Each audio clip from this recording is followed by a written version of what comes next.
I'm Robin Trave and I'm the CEO here at the University of Southampton Science Park. The Science Park is a community of around about 100 technology businesses. So fundamentally we're a commercial property business, but we're more than that because we're an ecosystem for technology businesses. We're owned by the University of Southampton, so we're aligned with their core strategy of achieving net zero carbon in Scope 1 and Scope 2 emissions by the year 2030. So that's really where we're trying to aim to get to.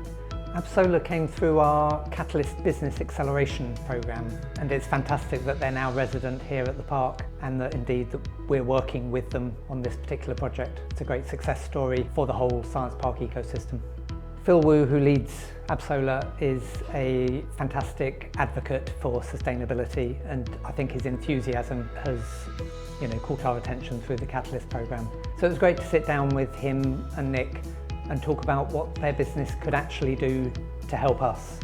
Working with Absolar has a real payback for the businesses that are within this building. It's great to be able to offer businesses sustainable electricity and to know that it's a company that's on the Science Park that has helped us to deliver that, and we hope that it replicates onto other buildings across the site.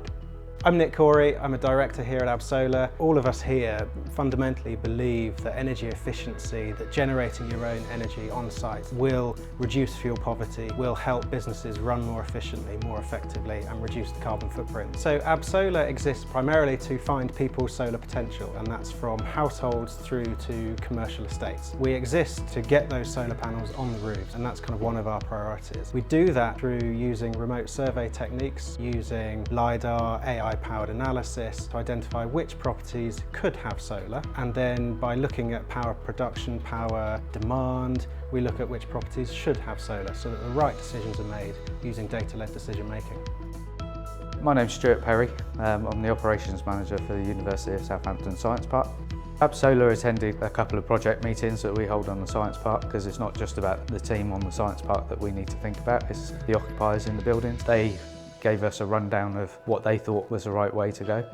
They've been absolutely tremendous. They're quite energetic, they're really passionate about what they do, and working with them has been a great opportunity, I think, for both of us.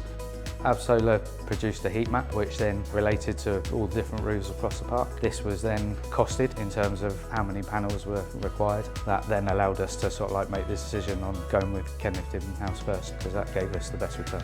From the park's point of view, the feedback that we're getting is it's something that we should have done a long time ago. Given the rising cost of electricity, the investment in the PV panels will help us, one, reduce costs for our occupiers and reduce the carbon footprint of the park itself.